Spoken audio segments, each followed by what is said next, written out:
శుక్లాంబరధరం విష్ణుం శశివర్ణం చతుర్భుజం ప్రసన్నవదనం ధ్యాయేత్ సర్వవిఘ్నోపశాంతయే.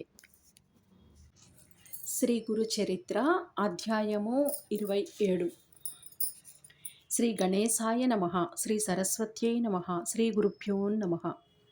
నామధారకుడు పట్టరాని ఆసక్తితో అటు తర్వాత ఏమి జరిగింది స్వామి అన్నాడు. సిద్ధుడిలా చెప్పారు. శ్రీ గురుడు ఎంత చెప్పినా వారు వినలేదు. అప్పుడు శ్రీ గురుడు వారితో, అలా అయితే మీ కోరిక ఇప్పుడే తీరుస్తాము అని అటు ప్రక్కగా పోతున్న ఒక్కరిని పిలిచి, నీవెవరు, నీ కులమేది, నీ ఊరేది, ఎక్కడికి పోతున్నావు అని అడిగారు. అతడు, అయ్యా నేను కడజాతి వాణ్ణి, నన్ను మాతంగుడంటారు, నేను ఈ ఊరి బయట ఉంటాను, ఈనాటికి నాపై మీకు దయ కలిగింది అని నమస్కరించాడు. అప్పుడు శ్రీ గురుడు అతనిపై తమ కృపాదృష్టి సారించి శిష్యునికి తమ దండమిచ్చి దానితోని నేల మీద 7 గీతలు గీయించారు. అప్పుడు ఆ చండాలుని మీద విభూతి చల్లి వానిని ఒక్కొక్క గీత దాటమనియు చెప్పారు.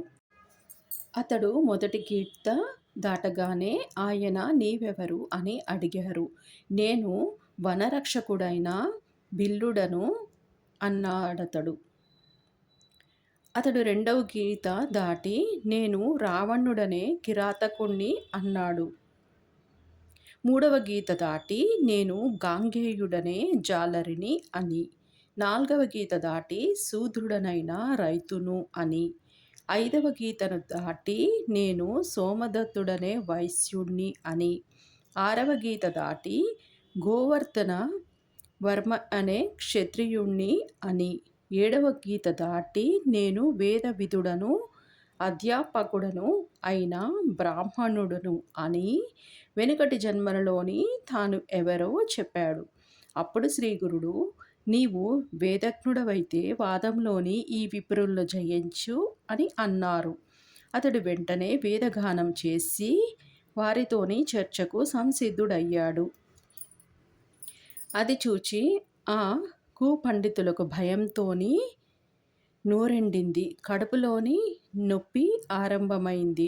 అప్పుడు వారు స్వామి పాదములపై పడి, స్వామి, సాక్షాత్తు పరమేశ్వరుడునైన మిమ్ము ధిక్కరించాము, బ్రాహ్మణులను దూషించాము, మాకు విద్య నేర్పిన గురువు ఆదేశము ఉల్లంఘించి మ్లేచ్చుల ఎదుట వేదం చెప్పి అతని సత్కారానికై ఆశపడ్డాము.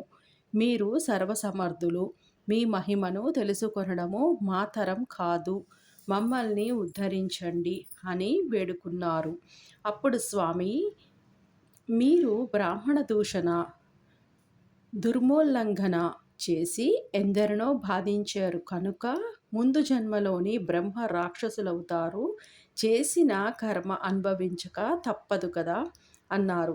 అప్పుడు వాళ్ళిద్దరూ శ్రీ గురువు పాదములపై పడి తమను కరుణించి తరుణోపాయం చెప్పమనియు ప్రార్థించారు. అప్పుడు స్వామి, విప్రులారా, మీకు పశ్చాత్తాపము కలిగింది కనుక మీ పాపంలోని కొంత భాగము నశించింది. ఇక మీరు బ్రహ్మరాక్షసులుగా 12 సంవత్సరములు జీవించాక ఒక బ్రాహ్మణుని వలన వేదంలోని నారాయణాను వాకము వినడము వలన మీకు పిశాచత్వము తొలగి ద్విజులై సద్గతి పొందుతారు అన్నారు. వారు శ్రీ గురుని వద్ద సెలవు తీసుకొని గ్రామ పొలిమేరకు చేరేసరికల్లా వారిద్దరికి గుండె నొప్పి వచ్చింది. నదీ తీరానికి చేరేసరికి అతి తీవ్రమై మరణించి రాక్షసులై 12 సంవత్సరములు అక్కడే నివసించారు. తర్వాత అక్కడొక బ్రాహ్మణుడు మంత్రము గుర్తురాక ఇబ్బంది పడుతూ ఉంటే వారు అతనికి ఆ నారాయణానువాకము ఉపదేశించారు. తర్వాత ఆ సద్బ్రాహ్మణుడు అది పఠిస్తుండగా విని ఆ పుణ్యఫలం వలన పాప విముక్తుడయ్యారు.